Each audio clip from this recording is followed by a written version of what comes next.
प्रिय छात्रों, आप लोगों को वैद्युत क्षेत्र एवं वैद्युत विभव ये लेसन पढ़ाया जा रहा है। Electric field and electric potential, और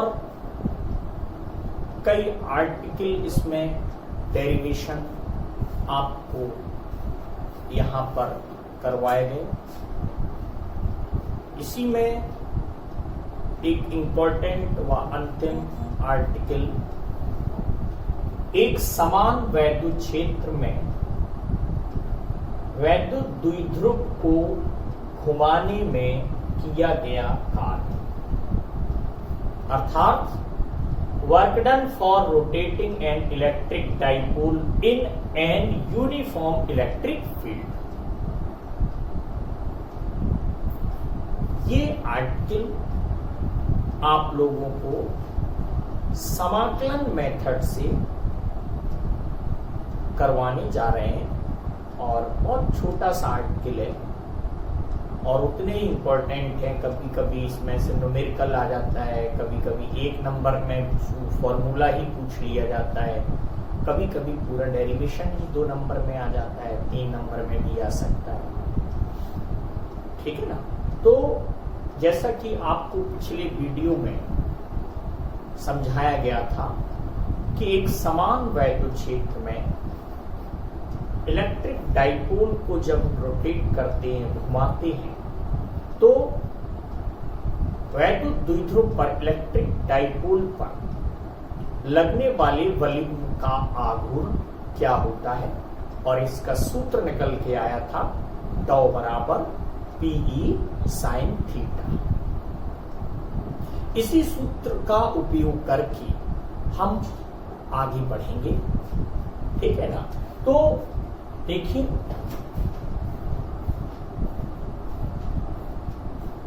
वैद्युत क्षेत्र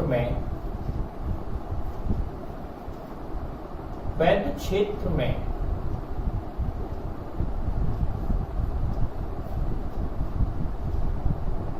थीटा कोण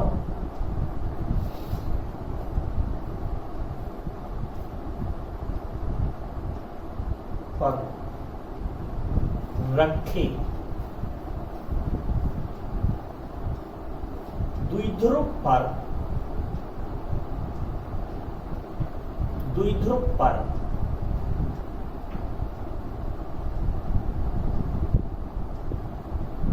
लगने वाले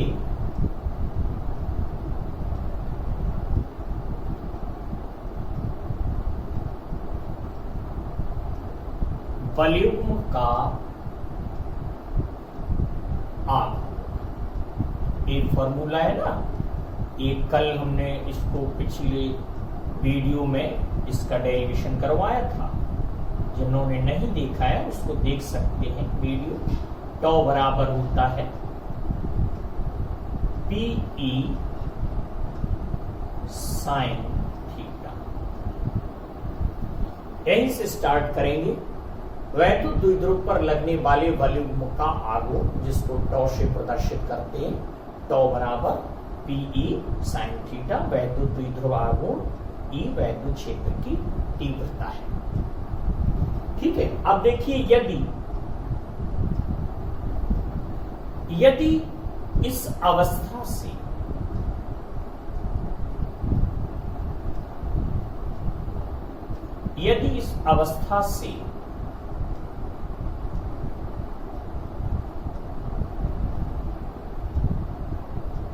द्विध्रुव को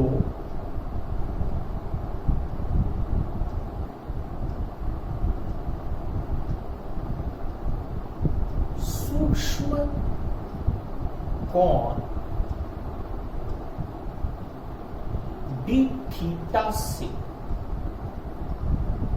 है ना, सूक्ष्म कोण डी थीटा से विस्थापित किया जाए। ठीक है। तो किया गया सूक्ष्म कार्य हम ज्ञात कर सकते हैं। वर्क डन, सूक्ष्म कार्य क्या होगा? चूंकि हम लोग जानते हैं कि कार्य बराबर होता है बल गुणा विस्थापन, ठीक है। और जब किसी पिंड को, जैसे यहां पर वैद्युत द्विध्रुव है, किसी अक्ष के परितः घुमाया जाता है तो जो कार्य होता है बल के स्थान पर बल आघूर्ण और विस्थापन के स्थान पर कोणीय विस्थापन, अर्थात हम डी थीटा ले लेते हैं, ठीक है। तो इसको याद रखेंगे। तो किया गया सूक्ष्म कार्य बराबर बल आघूर्ण यानी कि ये टॉ है, ठीक, इनटू विस्थापन यानी कोणीय विस्थापन डी थीटा। ये देखो सूक्ष्म कार्य आ जाएगा डी डब्ल्यू बराबर टॉ इंटू डी थीटा, ठीक है। तो ये समीकरण नंबर 1 हो गया, ये इक्वेशन 2 हमें प्राप्त हो गई। अब आपको समझ में आने लगा होगा, है ना। ये टॉ का मान क्या रखोगे? इक्वेशन 2 में इस टॉ का मान रख देंगे,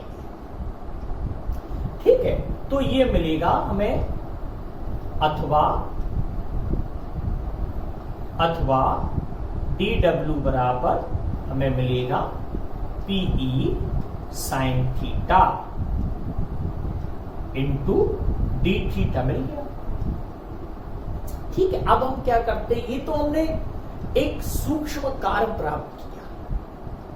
अब इस वैद्युत द्विध्रुव को कितना भी वैद्युत क्षेत्र में घुमा दिया जाए, कहने का तात्पर्य यह है कि यदि थीटा बराबर थीटा 1 से थीटा बराबर थीटा 2 कोण तक घुमा दिया जाए तो ये होल कार्य क्या होगा, है ना। तो ये समाकलन करके संपूर्ण कार्य की हम यहां पर गणना कर लेते हैं, वही कार्य हम वह ज्ञात कर रहे हैं, ठीक है। तो देखिए, अतः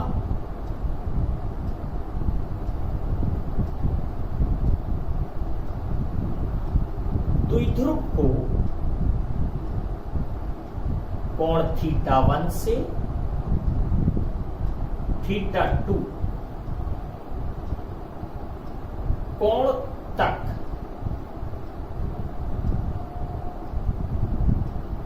घुमाए जाने पर किया गया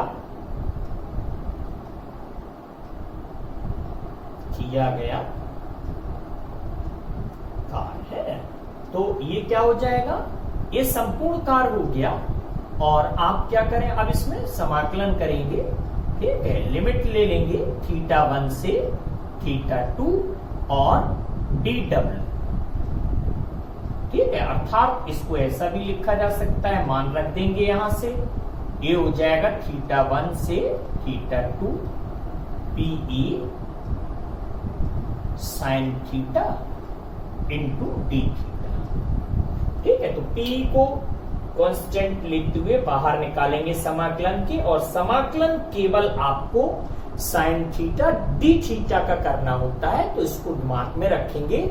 इसका समाकलन हमें प्राप्त होता है माइनस कॉस थीटा, इतना ही रखना है दिमाग में। अथवा ये आपको मिलेगा, अथवा W बराबर पीई बाहर लेंगे, ठीक है। और ये थीटा 1 से theta 2 sine theta D theta, इसका क्या बताया हमने, माइनस कॉस थीटा, ठीक है। तो इसका माइनस कॉस थीटा, माइनस लगाना नहीं भूलेंगे अन्यथा गड़बड़ हो जाएगा।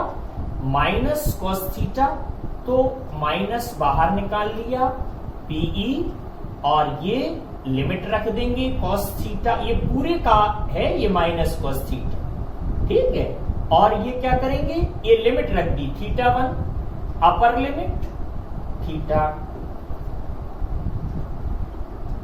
ठीक है। तो जैसा आपको पिछले आर्टिकल में समझाया गया लिमिट कैसे लगाते हैं, थीटा के स्थान पर पहले अपर लिमिट रखेंगे थीटा 2, फिर माइनस लगाकर थीटा के स्थान पर थीटा 1 रखेंगे। अर्थात अब लिमिट तोड़ देंगे तो हमें मिलेगा किया गया कार्य माइनस पीई, ठीक है, ये हो जाएगा cos theta 2 minus cos theta 1, ठीक है। और ये माइनस है, इसको अंदर आप गुणा कर देंगे इसका, तो हमें मिलेगा पीई, ठीक है, ये हो जाएगा cos theta 1 minus cos theta 2। तो यदि किसी वैद्युत द्विध्रुव को, जो कि एक समान वैद्युत क्षेत्र में थीटा कोण पर स्थित है, और उस अवस्था से यदि उसको थीटा 1 से थीटा 2 कोण तक घुमाया जाए, तो ये किया गया कार्य W बराबर PE cos theta 1 minus cos theta 2 प्राप्त होता है। ये सामान्य ये फॉर्मूला हमें प्राप्त हुआ। अब यदि ये वैद्युत द्विध्रुव अपनी इक्विलिब्रियम पोजीशंस में स्थित है, अर्थात साम्य अवस्था में रखा हुआ है, तो इस समीकरण में थीटा 1 के स्थान पर 0 आप रख देते हैं और थीटा 2 के स्थान पर थीटा। तो यही सूत्र पूछा जाता है। जैसे यदि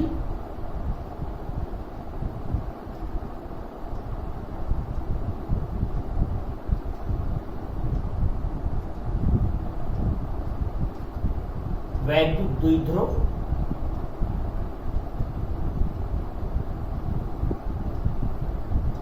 साम्यावस्था की स्थिति में रखा है तब, ठीक है, ये हो जाएगा क्या, थीटा 1 बराबर आप क्या करोगे 0, थीटा 2 बराबर थीटा रखने,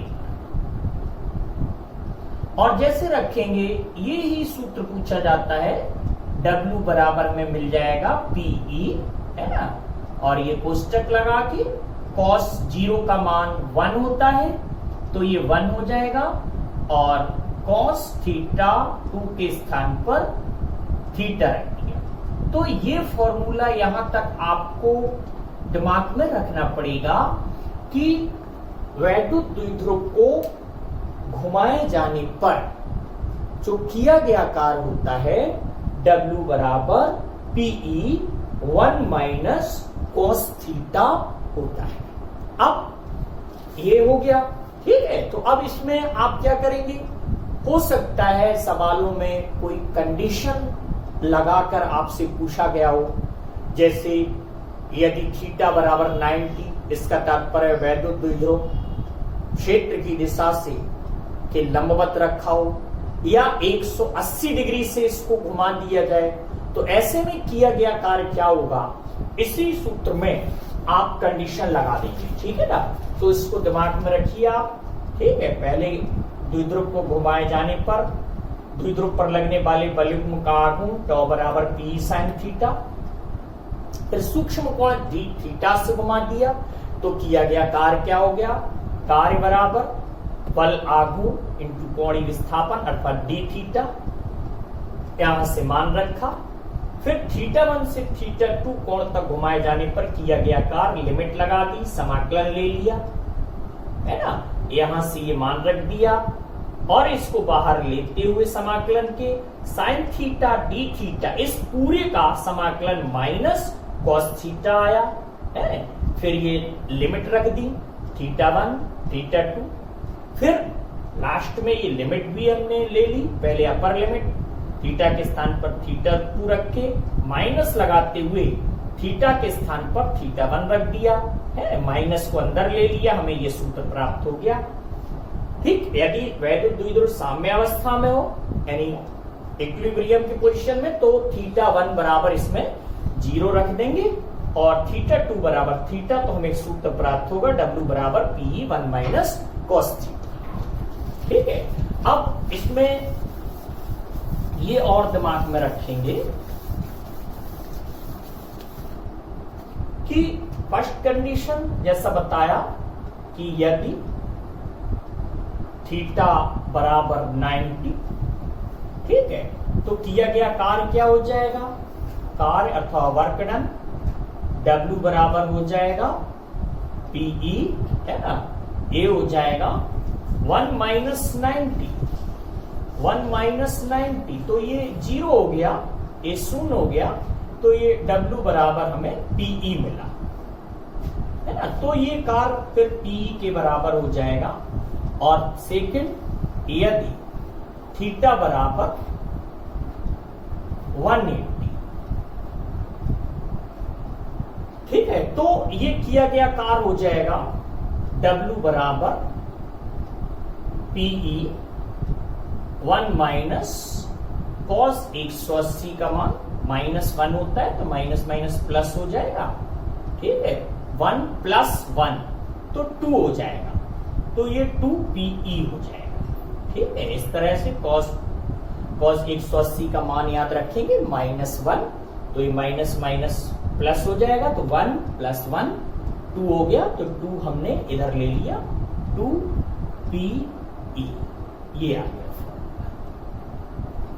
किया गया काम, है ना। तो इसके बाद ये कंडीशंस और लगा देते हैं इसमें, और जितना पूछा गया है केवल आपको उतना ही जवाब देना है। ठीक है, सवालों के लिए या बहुविकल्पी के लिए भी आप बिल्कुल तैयार रहिए और ये आ सकता है ना। और अगर जो है इसी में अब इसके बाद जो है यदि किया गया कार्य न पूछकर एक समान वैद्युत क्षेत्र में द्विध्रुव को घुमाए जाने पर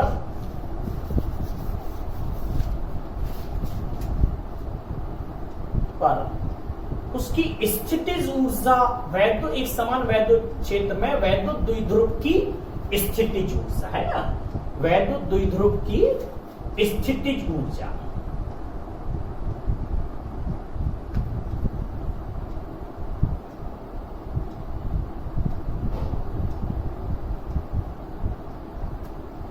है ना। इसका तात्पर्य स्थितिज ऊर्जा अर्थात अब पोटेंशियल एनर्जी ने कभी एनर्जी का हम बता रहे हैं सूत्र, है ना, पोटेंशियल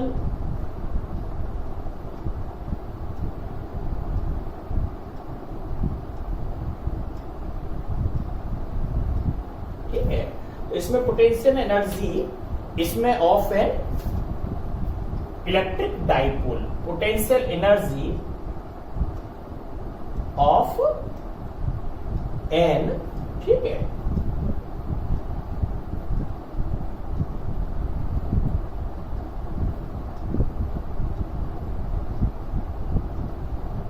तो बस आप इसमें इतना रखेंगे कि वैद्युत द्विध्रुव को वैद्युत क्षेत्र के लंबवत घुमाए जाने पर किया गया कार्य ही ये वैद्युत स्थितिज ऊर्जा कहलाती है ना।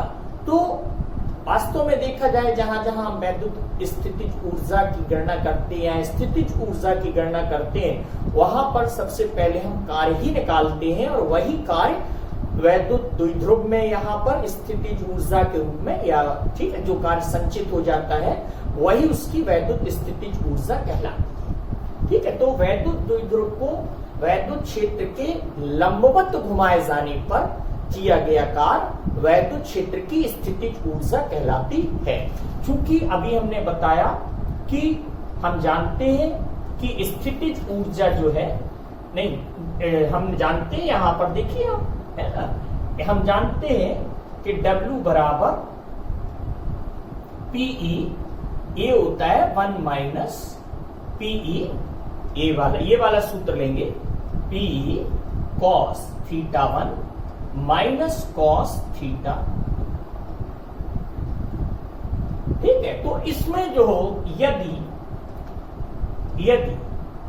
थीटा 1 बराबर 90 रख देंगे व θ2 बराबर थीटा, तो फिर ये वैद्युत स्थितिज ऊर्जा का सूत्र ही प्राप्त होगा हमें।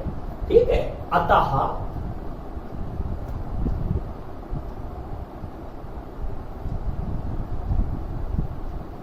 वैद्युत स्थितिज ऊर्जा है ना, U बराबर हो जाएगा PE। ठीक है, एक cos 90 कर देंगे इसमें।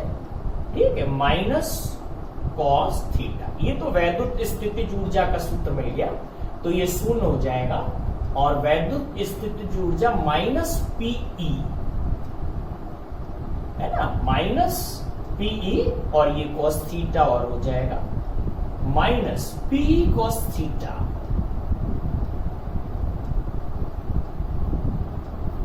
ये प्राप्त हो जाती है ना। अब इसमें कंडीशन आप लगाना चाहो तो इसमें भी कंडीशन लगा सकते हो, है ना। तो इसमें भी जैसे अभी हमने कंडीशन बताई थी, इसमें कंडीशन लगाकर स्थितिज ऊर्जा का सूत्र ज्ञात कर सकते हैं। तो याद रखें कि वैद्युत द्विध्रुव को घुमाए जाने पर किया गया कार्य W बराबर PE 1 माइनस cos थीटा एवं स्थितिज ऊर्जा माइनस PE cos